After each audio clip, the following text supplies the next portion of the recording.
ज्ञान book channel में आपका स्वागत है दोस्तों। आज आपके लिए एक रुलाने वाली लव स्टोरी सुनाने जा रही हूँ। उम्मीद करती हूँ यह कहानी आपको पसंद आएगी।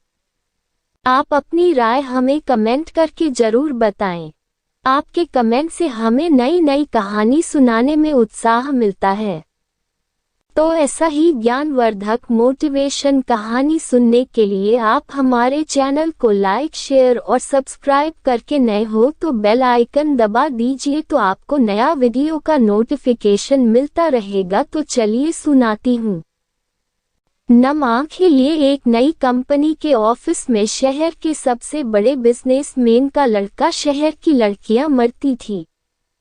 लुक में वह किसी राजकुमार या हीरो से कम नहीं है। आज बहुत उदास एक नई कंपनी के ऑफिस में पिछले 3 घंटे से एक मुलाकात के लिए बेचैन बैठ था। हर 15 मिनट में रिसेप्शन पर बैठी लड़की से बार बार पूछ रहा है, क्या सर फ्री हुए? क्या सर फ्री हो गए?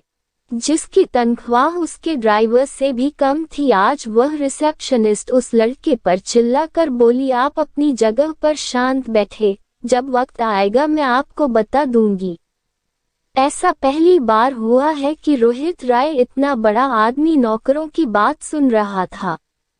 बात कुछ ऐसी थी कि रोहित राय की कंपनी दिवालिया होने वाली थी और उसको सारी उम्मीद इस नई कंपनी के मालिक से थी। शायद यह कंपनी का मालिक उसको दिवालिया होने से बचा ले। 4 घंटे इंतजार के बाद रिसेप्शनिस्ट उससे बोलती है, अब आप मैडम के केबिन में जा सकते हैं। बॉस के तक जाने से पहले रोहित को यह तो पता चल गया कि इस कंपनी का बॉस कोई लड़का नहीं बल्कि एक लड़की है। तुमको मालूम नहीं मैंने कितनी कोशिश की तुमको ढूंढने की, कितनी बार मैंने अखबारों में छपवाया, तुमने तो पढ़ा होगा। रोहित इंटरनेट से कुछ पेपर की कटिंग निकाल ऋतु को दिखाता है।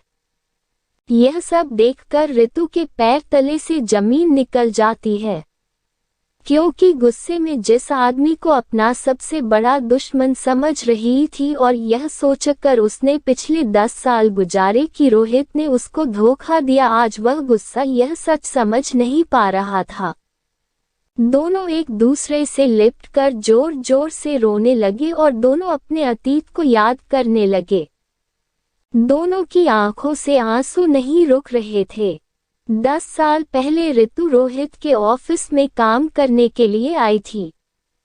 बिजनेस में बहुत होशियार एक सीधी सी लड़की जिसको अपने मालिक के लड़के से प्यार हो जाता है। रोहित भी ऋतु से बहुत प्यार करता है। दोनों एक दूसरे से शादी करने के लिए राजी हो जाते, पर यह बात रोहित के पिता को पता चल जाती है। रोहित और ऋतु दोनों भागकर शादी करने की तैयारी कर लेते। उस रात रोहित के पिता उसको घर पर रोक लेते हैं। ऋतु के घर में आग लगाकर उसको शहर छोड़ने पर मजबूर कर देते हैं। दूसरे शहर में दर दर की ठोकर खाकर बड़ी हुई ऋतु आज एक बड़ी कंपनी की मालिक बन जाती है। वह रोहित की कंपनी को जब चाहे तब मसल कर रख सकती है। इसी बात का बदला लेने के लिए ऋतु वापस उस शहर आई थी, पर जब उसको रोहित के प्यार और सच्चाई का पता चला तो वह उससे गले लगकर रोने लगी। रोहित ऋतु को लेकर गुस्से में अपने घर जाता है और चिल्लाकर अपने पिता को बुलाता है और कहता है, देखो तुमने क्या किया। रोहित के पिता की आंखों में भी आंसू आ जाते हैं। इतने दिन बाद रोहित ने उसने बात की, गुस्से में ही की। रोहित के पिता हाथ जोड़कर रोहित से माफी मांगे और कहा, मुझे तो पता था यह एक ना एक दिन जरूर होगा। मैंने बहुत बड़ी गलती की है, हो सके तो मुझे माफ कर देना बेटा। पर एक बार यह जरूर जान लो मैंने ऐसा क्यों किया। मुझे नहीं सुनना, आपने मेरी जिंदगी बर्बाद कर दी। रोहित बोला। ऋतु कहती है, मैं एक बार जरूर सुनूंगी, आखिर मेरे घर जलाने की क्या वजह है। रोते हुए रोहित के पिता बोले, तुमको पता है तुम्हारी माँ और मेरी लव मैरिज थी। हम दोनों भी एक दूसरे को बहुत प्यार करते थे। मेरे पिता ने तुम्हारी माँ की और मेरी कुंडली एक बड़े पंडित को दिखलाए और उन्होंने यह भविष्यवाणी की अगर यह शादी होगी तो तुम्हारी माँ की जान जल्दी चली जाएगी। पर हम दोनों इन सब में भरोसा नहीं था, पर तुम्हारी माँ के जाने के बाद मैं यह नहीं चाहता था कि तुम दोनों के साथ भी ऐसा हो। जब मुझे पता चला तुम और ऋतु एक दूसरे को प्यार करते हो तो मैं तुम दोनों की कुंडली उसी पंडित को दिखाए और उसने तुम दोनों के बारे में वही बात कही। जिस दुख से मैं जी रहा हूँ वही तुम लोगों को न मिले, इसलिए मैंने यह सब किया। पर क्या तुमको पता है ऋतु की कंपनी इतनी बड़ी कैसी हो गई? वह अज्ञात डोनर कौन है जिसने तुम्हारी कंपनी में इतना सारा पैसा लगाया है? वह मैं हूँ। क्या आप?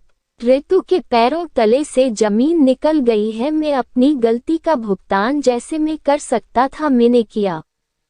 फिर मैं तुम दोनों से हाथ जोड़कर माफी मांगता हूँ। तीनों एक दूसरे से लिपट कर रोने लगे। आज सबकी जिंदगी से सरे गुस्से और गलतफहमी का बोझ उतर गया।